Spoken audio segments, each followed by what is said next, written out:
So today I'm going to be talking to you about Mistborn by Brandon Sanderson, and I think I found one of my new favorite books.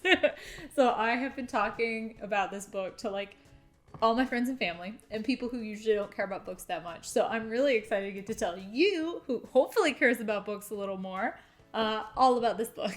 But I will stick to my standard format. So first, I'm going to start with just a simple summary. Hopefully this sounds intriguing to you, but if not much use in listening to the rest of the video now, is there? So just quick basic overview of this book is that the setting is after a savior was supposed to save the world and didn't. They live in a very crummy climate. The sun is like a gross feeble red color. There's nothing but brown plants everywhere. Ash is always falling from the sky. It's real gross. But the story primarily follows two Mistborns, but an older guy who has had his powers for a little while, and a younger gal who only realizes that she's a Mistborn when, I've been pronouncing his name Kelsier, when Kelsier tells her so. And although Kelsier is a pretty cool guy, he's not doing it fully out of the goodness of his heart. He wants a secondary Mistborn on his team to try and overthrow the Lord Ruler. Alright, so the way the points of views are handled in this book, I feel like it would be a good stepping stone from a book that only ever followed one character or maybe two, because this one mostly focuses on our two characters, Kelsier, the older gentleman, and Vin, the younger lady. But there's still a few other narrative focuses peppered in there to kind of give a fuller, better rounded story and let the reader see some things rather than being told them later. The narration is always in third person past tense, and although the chapters don't start telling you who it's focused on, it's pretty easy to discern before you're even a whole paragraph in. So this book has a lot of what I've been calling mystical racism, which is just to say that in this fantasy world where everything's different, the people are different, they can do different things, a lot of books find a way to other one group of people and talk about how there are all these prejudices against them and how these prejudices are unfounded. And usually the main character ends up doing something that gives them more freedoms or makes people see that they aren't so bad.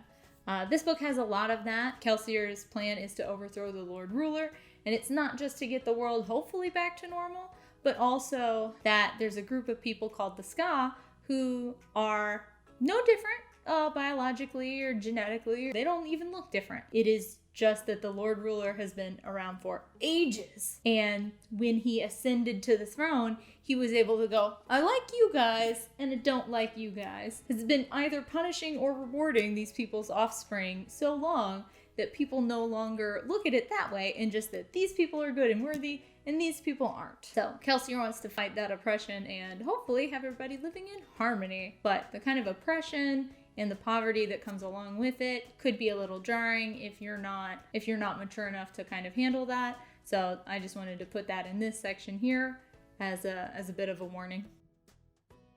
So my favorite section, I have an announcement.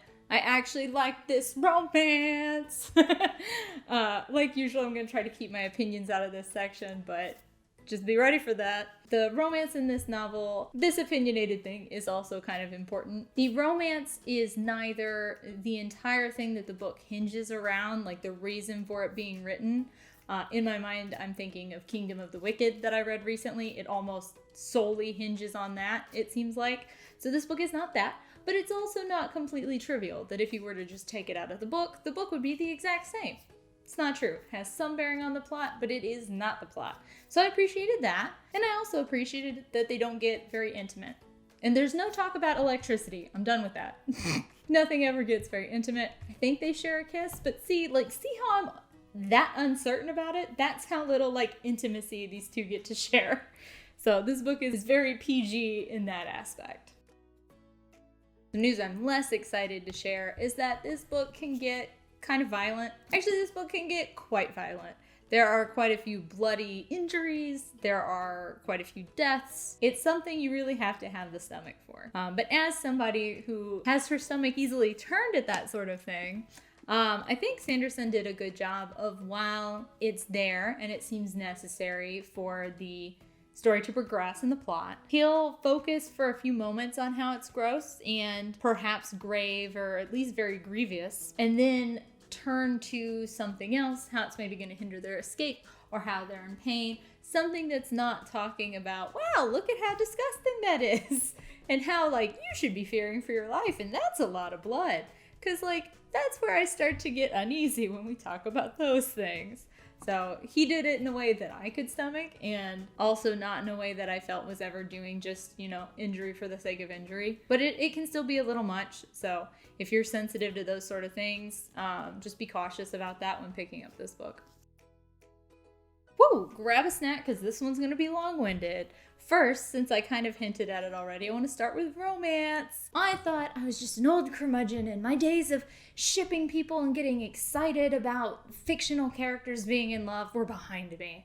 And then I read this book, and I was eeping every time they got to hang out and have a conversation.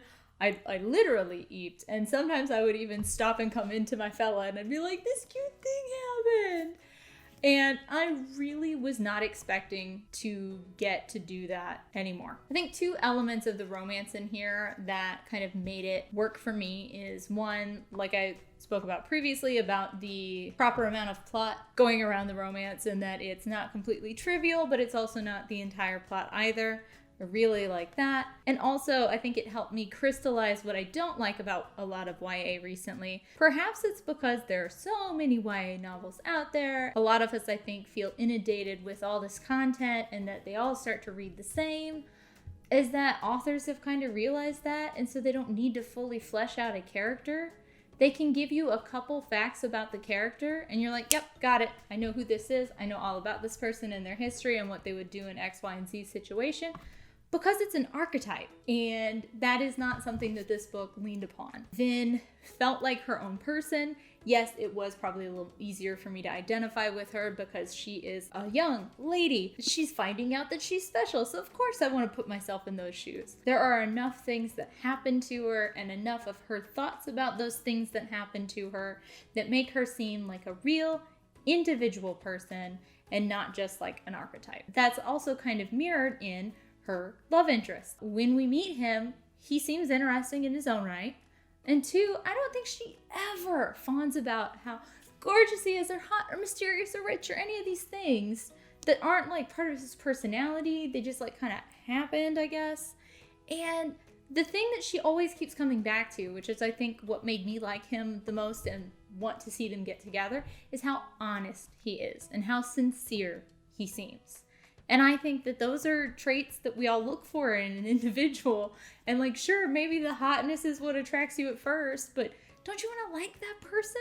But too, like, he has enough of like kind of a backstory, and he talks about himself, and she's more interested in who he is rather than like how he looks. And I don't feel like we get as fully fleshed characters and thus fully fleshed like romance in a lot of YA lately. But I feel kind of bad that I've focused on romance so much in this book because that's not a big part of this book, and there's so many other things that make it amazing. There are two really awesome magic systems. One's called allomancy, and it works off of alloys to like these different metals. There's another one that's metal based called furomancy. It's just so interesting to see how they work together and how Vin's able to like use them and how they can affect other people that have it or don't or whatever. It makes for a lot of interesting situations. Combat's one of them, but it also has other uses. Two, I like the multiple pronged plan to take down the establishment. I feel like in a lot of books, usually it's because some group's oppressed, maybe it's for some other reason, maybe everybody's just living under a terrible ruler and hates their lives. But in a lot of these books where we have a hero, it's their one quest that solves everything. And that's not what happens in this. Kelsier has an idea to overthrow Lord Ruler, but he needs lots of other people to do it. He might have had the grand idea, but he needs all these other people to focus on all these different facets because you can't just walk in and like kill the guy and everything's fine and dandy. One, that's hard in itself, and they discuss that in their planning stage. But also, there is a garrison full of soldiers that live in the city. What are we going to do about them? There's the nobility that can also fight in their own right, so we have to take care of them, otherwise they'll join the fight. There's also the people. If we're doing this to raise up a group that's been downtrodden upon, we need them to want this also. We need their support and their backing. And raising an army is another thing. They need to have a more substantial like fighting force than just the like 5 or 6 of them, because no matter how hard they try, there are still going to be a few guards or noblemen or whatever. And so just this fully thought out plan that addresses multiple things I thought was really unique. I don't feel like we get the chance to see that much in YA recently. But that's a lot. But it's also because this book has a lot of good stuff in it. Alright, so the Too Long Didn't Watch is this is a good book. This book is well worth reading. There is a bit of a warning for violence. If you find that your stomach is turned easily, just be cautious about that when reading this book. Although I'm kind of sensitive to it and I had a fine time, but I don't know what it's going to be like for you. So just warning about that facet. But otherwise, this book is amazing.